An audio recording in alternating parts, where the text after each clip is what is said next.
Hello friends, দেখতে পাচ্ছ এগুলো আমি কি কেটে নিয়েছি। এটা হচ্ছে ছোট কচু।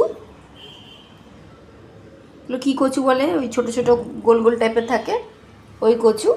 আর আলু দিয়ে আমি তোমাদেরকে রেসিপি শেয়ার করছি বন্ধুরা, আমার channel Sunanda Das the art of cooking.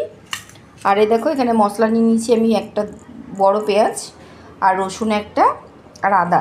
এতটা মশলা আমি দেবো না, আমি দুটো রেসিপি করব বলে আমি এতটা মশলা একসাথে নিয়ে নিয়েছি। তো আমি মশলাটা একসাথেই বেটে নেব, কিন্তু এই রেসিপিটাতে কচু আলু তরকারিটার অর্ধেক মশলা দেব। আমি তোমাদেরকে বলে দেবো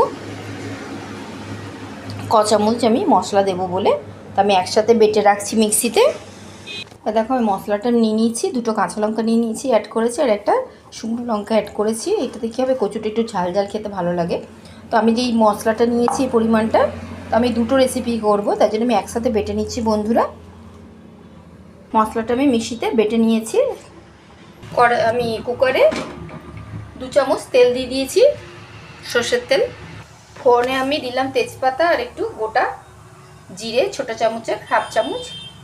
এরপর আমি কচু আর আলু কেটে রাখাগুলো দিয়ে দেবো তেলের মধ্যে। দেখো তেলটা গরম হয়ে গেছে।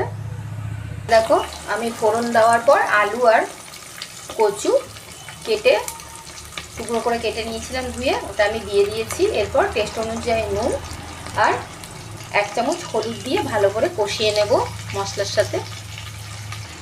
টেস্ট অনুযায়ী নুন আর হলুদ আমি দিয়ে দিয়েছি। একভাবে ভালো করে তেলের সাথে একটুখানি কষিয়ে নেব। আমার channel Sunanda Das the art of cooking. আজ আমি তোমাদের সাথে রেসিপি শেয়ার করছি কুকারে চটজলদি কচু আলুর মশলা রেসিপি। দেখো জাস্ট 2 মিনিট আমি ভেজে নিয়েছি। এরপর আমি মশলা অ্যাড করব। আদা, রসুন, কাঁচা লঙ্কা, পেঁয়াজ সব একসাথে 1 চামচ আর 2 চামচ আমি মশলা অ্যাড করলাম। তোমাদেরকে আমি দেখিয়েছিলাম। এটা ভালো করে লো ফ্লেমে 10 মিনিট কষিয়ে নেব। দেখো মশলাটা ভালো করে মাখিয়ে নিয়েছি, আর আমি হালকা নাড়াচাড়া করে করে ভালো করে মশলার সাথে কচু আলুটাকে কষিয়ে নেব। এটা তাও 5-10 মিনিট লাগবে কষাতে। দেখো মশলার সাথে ভালো করে কষিয়ে নিয়েছি কচু আলুকে। আর ওপর থেকে একটু ফ্লেভারের জন্য গরম মশলা দেব, ছোটো চামচের হাফ চামচ গরম মশলা দেওয়া হয়ে গেছে। এরপর এটা একসাথে কষিয়ে নেব। আরে দেখো আমি 1 চামচ টমেটো সস দিলাম, কালারটা আর একটু টেস্টটা ব্যালেন্স করার জন্য। তো তোমাদের কাছে টমেটো থাকলে তোমরা টমেটোকে পেস্ট করেও দিতে পারো বা কুচিও দিতে পারো। তো আমার কাছে টমেটো নেই, আমি এই জন্য টমেটো সস 1 চামচ অ্যাড করলাম। এটা ভালো করে আরও 2 মিনিট কষিয়ে নেব। দেখো কচু আলু মশলা একসাথে সব কিছু কষে গেছে। এরপর আমি অল্প পরিমাণে জল অ্যাড করব, যেহেতু কুকারে করছি। তবে খুব ঝোল ঝোল রাখবো না, একটু মাখা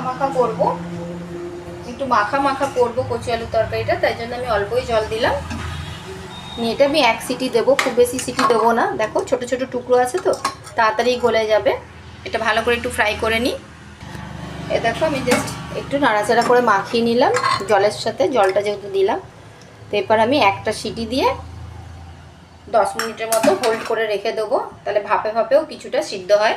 তো আমি জাস্ট 1 সিটি দেবো। খুব তাড়াতাড়ি এই কচু আলুর রান্নাটা হয় যদি তোমরা কুকারে করো, আর যদি তোমরা কড়াইতে করো তো কড়াইতেও করতে পারো।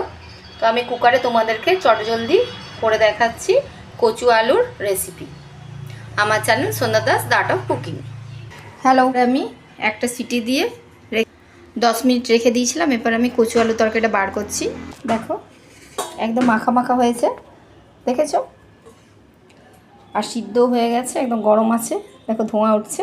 এটা আমি তোমাদেরকে সার্ভ করে দেখাচ্ছি বন্ধুরা, আমার channel Sunanda Das the art of cooking. আজ আমি তোমাদেরকে কুকারেই আলু কচুর তরকারি বা আলু কচুর রেসিপি শেয়ার করছি। এই দেখো রেডি আমার কচু আলুর রেসিপি, আমার channel Sunanda Das the art of cooking.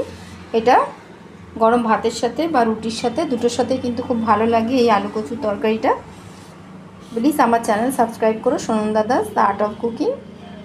আর আমার চ্যানেলে সকল বন্ধুদের অনেক অনেক ভালোবাসা। আর প্লিজ আমার চ্যানেলের সাথে জুড়ে থেকো বন্ধুরা। আমি আবার অন্য রেসিপি নিয়ে হাজির হব। By friends. দেখো কচুগুলো সিদ্ধও হয়েছে আর খেতেও কিন্তু দারুণ লাগে রুটি ভাতের সাথে।